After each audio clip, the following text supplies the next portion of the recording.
Hello friends, welcome back to my channel. ட்ராமாக்குள்ளே போகிறதுக்கு முன்னாடி மறக்காமல் இந்த வீடியோவுக்கு ஒரு லைக்கை போட்டுருங்க. அப்படியே கீழே இருக்கிற ஹை பட்டனையும் கிளிக் பண்ணிடுங்க.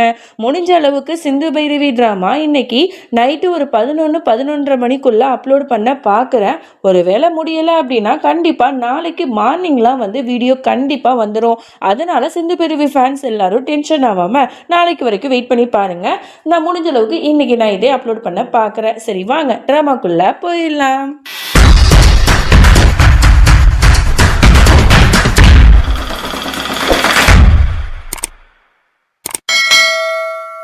ஸ்டார்டிங் சீனில் நம்மளோட ரோஹிணி வந்து இந்த மாதிரி கல்யாணம் வந்து இருக்குது, அதனால கிளம்பு அப்படின்னு சொல்லிட்டு ட்ரெஸ் எல்லாம் கொடுத்துட்டு போயிருப்பான்ல. அதனால ஒரு குழப்பத்தோடையே இருப்பான், இந்த ட்ரெஸ்ஸை போடலாமா வேணாமா அப்படின்னு சொல்லிட்டு.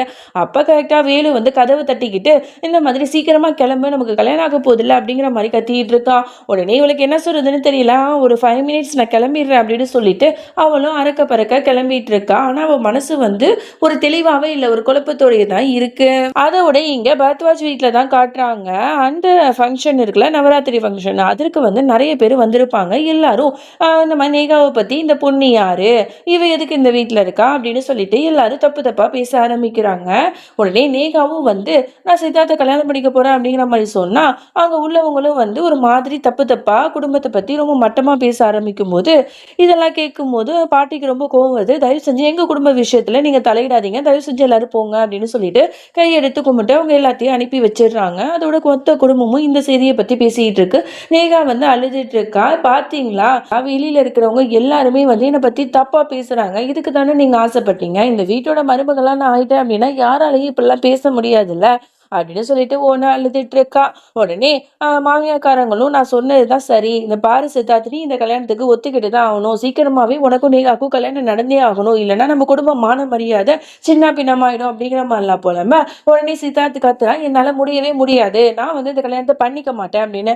உடனே சீமாவும் சொல்லிட்டு இருக்கா, அத்தை ப்ளீஸ் அத்தை, தயவு செஞ்சு கொஞ்ச நாள் வெயிட் பண்ணுங்க, என்னோட ரோஹிணி கண்டிப்பா கிடைச்சிருவா, அதுக்கப்புறம் எல்லா பிரச்சனையும் நான் சால்வ் பண்ணிடுறேன் ப்ளீஸ் அத்தை அப்படின்னு அவ கெஞ்சிட்டு இருக்கா. அந்த பாருங்க, நீங்க யாரு பேச்சையுமே நான் கேட்க மாட்டேன், நான் சொல்றதை நீ வந்து பண்ண போறியா இல்லையா, இந்த கல்யாணத்துக்கு நீ ஒத்துக்கிட்டே ஆகணும் அப்படின்னு சொல்லிட்டு சித்தார்த்தோட அம்மாக்காரங்களும் பிடிவாத பிடிக்கிறாங்க.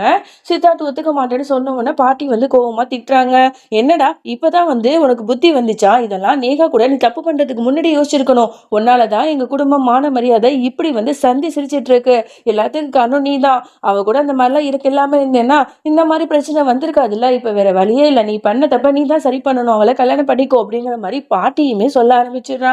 சித்தார்த்துக்கு என்ன பண்றதுன்னு தெரியாம தலை குடிஞ்சுக்கிட்டு அப்படியே அழுதுட்டு இருக்கான். வேற வழியே இல்லாம சரின்னு தலையாட்டுறான். அப்பாடா நம்ம பிளான் சக்சஸ் அப்படிங்கிற மாதிரி நேகாவும் சசியும் சிரிச்சுட்டு இருக்காங்க. அந்த சீனை கட் பண்ணா இங்க வந்து வேலு மறுபடியும் கதவை தட்டி கதவை துற அப்படிங்கிற மாதிரி சொல்லிட்டு இருக்கான். நம்மளோட ரோஹிணியும் கதவை துறக்கிறா. உடனே அவளை பார்த்த நம்மளோட வேலு அப்படியே அவளோட அழகுல மயங்கி அப்படியே நின்றுட்டு இருக்கான். நம்மளோட ரோஹிணி மறுபடியும் கல்யாண கோலத்துல ரொம்பவே நல்லா தான் இருக்கா. ஆனா அவளோட ஹேர் ஸ்டைல் எனக்கு பர்சனலா பிடிக்கல. உங்களுக்கு எப்படி இருந்துச்சுன்னு சொல்லிட்டு மறக்காம கீழே கமெண்ட் பண்ணுங்க. ஆனா இந்த டிராமால கிட்டத்தட்ட 3-4 தடவை வந்து இந்த மாதிரி கல்யாண ட்ரெஸ் வந்து போட்டிக்கிட்டு நம்மளோட ரோஹிணி வந்து கிளம்பி இருப்பா. அந்த அளவுக்கு வந்து கல்யாணம் நடக்கிற மாதிரியும் நிக்கிற மாதிரியும் காட்டிக்கிட்டே இருப்பாங்க. அதோட சரி வா சீக்கிரம் போகலாம் அப்படின்னு சொல்லிட்டு வேலுவும் அவளை கூப்பிட்டுட்டு இருக்கா. இங்கே வந்து சீமா வந்து அழுதுட்டு இருக்கா, கடவுள்கிட்ட வேண்டிட்டு இருக்கா. இந்த மாதிரி என்னோட தங்கச்சியோட வாழ்க்கையை போயிடுச்சு, இந்த சித்தார்த்துக்கும் கண்டிப்பாக வந்து நேகாவுக்கும் கல்யாணம் நடக்கக்கூடாது, கடவுளே நீங்கள் தான் தடுக்கணும் அப்படின்னு சொல்லிட்டு ரொம்பவே அழுதுட்டு இருக்கா. இங்கே நம்மளோட ரோஹிணியை வந்து கூட்டிக்கிட்டு அவன் போகிறான். உடனே வந்து வேலு என்ன நினைச்சாலும் தெரியல, உடனே கையை நீட்டி வா ரோஹிணி அப்படிங்கிற மாதிரி கூப்பிட உடனே அவளும் கையை நீட்டுறா. அப்புறம் வந்து அப்படியே அந்த இடத்துலயே மயக்க போட்டு விழுந்துடுறா. என்ன ஆச்சு ரோஹிணிக்கு அப்படின்னு சொல்லிட்டு வேலுவும் பதறான். அதோட டாக்டருக்கு கால் பண்ணி இந்த மாதிரி ரோஹிணி வந்து எப்படி இருக்கான்னு ட்ரீட்மெண்ட்லாம் பண்ணிட்டு இருப்பான். ஸோ அவங்களும் வந்து செக்அப் பண்ணிட்டு உடனே வந்து சொல்றாங்க, இந்த மாதிரி அவங்களுக்கு ரொம்ப ஓவர் ஸ்ட்ரெஸ்ஸாக இருந்திருக்கு, அதனால தான் மயக்க போட்டு விழுந்திருக்காங்க, அவங்களுக்கு வந்து இப்போ ரெஸ்ட் அவசியம் அப்படிங்கிற மாதிரிலாம் சொல்லிட்டு போனோடனே வேலுக்கு என்ன பண்ணுறதுனே தெரியாது. வேற வழியே இல்லாமல் ரோஹிணிகிட்ட போய் பேச ஆரம்பிக்கிறான். இந்த மாதிரி நீ ஒன்றும் கவலைப்படாத, நீ அதிகமாக யோசிக்கிறதுனால தான் இப்படி வந்து நீ ரொம்பவே வீக்காக இருக்க, நம்ம கல்யாணத்தை வேணா அப்புறம்லாம் வச்சுக்கலாம், நீ நீ ரெஸ்ட் எடு அப்படிங்கிற மாதிரிலாம் சொல்லிடுறான். உடனே இவளும் ரொம்ப சந்தோஷப்பட்டு அப்படியே படுத்து தூங்குறா. உடனே இவனுக்கு கடுப்பாவுதுச்சா நம்ம பிளான் எல்லாம் சொதப்பிடுச்சே அப்படின்னு சொல்லிட்டு காண்டில் இருக்கா. அதோட இங்க பரத்வாஜ் வீட்டில் உள்ளவங்க எல்லாரும் பேசிட்டு இருக்காங்க. சித்தார்த் நேகாவோட கல்யாணத்துக்கான வேலையெல்லாம் ஸ்டார்ட் பண்ணுங்க அப்படிங்கிற மாதிரிலாம் பேசிட்டு இருக்கும்போது இதெல்லாம் கேட்கும்போது சித்தார்த்துக்கு செமையா காண்டாவது. அந்த இடத்தை விட்டு வேகமா போறா. உடனே நேகா வந்து அழுதுட்டு சொல்றா, என்ன சித்தார்த் உங்களுக்கு பிரச்சனை? இந்த மாதிரி வந்து கல்யாணத்தை பத்தி பேச்சு எடுத்தாலும் ஏன் இப்படி வந்து வேண்ட வெறுப்பா இருக்கீங்க?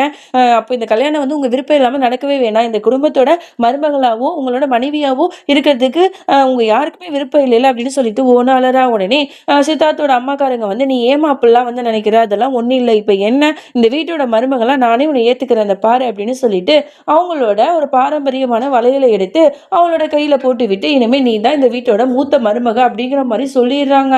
இதெல்லாம் பார்க்கும்போது எல்லாருக்குமே பயங்கர அதிர்ச்சியாக இருக்குது. நம்மளோட சீமாலாம் அவ்வளோ கோவத்தோடு பார்த்துட்டு இருக்கா. நம்ம ரோஹிணி இருக்க வேண்டிய இடத்துல இந்த நேகா இருக்காளே அப்படின்னு சொல்லிட்டு சித்தார்த்தாலையுமே எதுவுமே பண்ண முடியல. அதோட இங்க பிரேம தான் காட்டுறாங்க. நேகாவை பத்தி அவளோட போட்டோவை காட்டி இன்வெஸ்டிகேஷன் பண்ணிட்டு இருக்கான், நிறைய விசாரிச்சுட்டு இருக்கான்.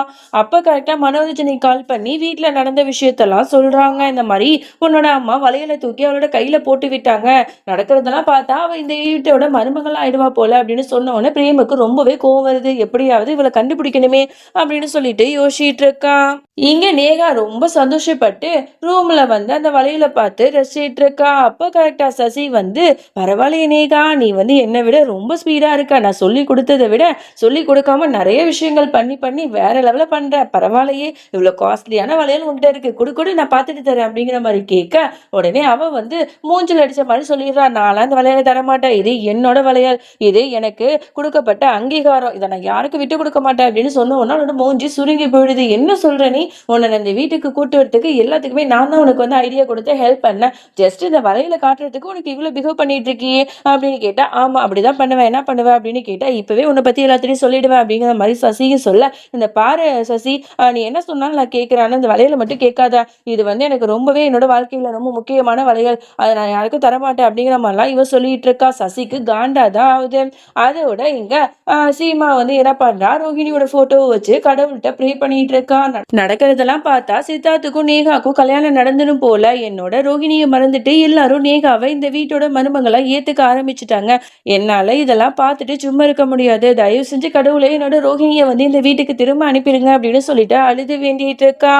அப்பதான் கரெக்டா ரோஹிணியோட ஃப்ரெண்டுக்காரி வந்து பரத்வாஜ் வீட்டுக்கு கால் பண்றா. அந்த போன் கால் அட்டன் பண்றது யாருன்னா நம்மளோட சீமாவோட மாமனார் தான். உடனே அட்டன் பண்ணி யாருமா அப்படிங்கிற மாதிரி கேட்ட உடனே அந்த மாதிரி சீமாவோட ஃப்ரெண்டு, அவள்கிட்ட பேசணும், அவள் இருக்காளா, அவள்கிட்ட கொடுங்க அப்படிங்கிற மாதிரிலாம் சொல்லிட்டு இருக்காரு. உடனே இந்த விஷயத்தை கேட்டுட்டு நம்மளோட சீமாவும் யாரு மாமா, யாரு கால் பண்றா அப்படிங்கிற மாதிரி வந்து கேட்கிறா. உனக்கு தாமா கால் வந்திருக்குன்னு நினைக்கிறேன் அப்படிங்கிற மாதிரி அவரும் சொல்ல, இதோட இந்த பாட்டு நம்ம முடிச்சுக்கலாம். இதுக்கப்புறம் என்ன நடந்துச்சு, அந்த ஃப்ரெண்டுக்கார பொண்ணு வந்து ரோஹிணியை வந்து உயிரோட தான் இருக்கா, வேலு கூட தான் இருக்காங்கிற விஷயத்தெல்லாம் சொல்லிடுவாளா என்னங்கிறதெல்லாம் பொறுத்து இருந்து தான் பார்க்கணும். இந்த பாட்டு வந்து எப்படி இருந்துச்சு அப்படின்னு சொல்லிட்டு மறக்காம கீழே கமெண்ட் பண்ணுங்க.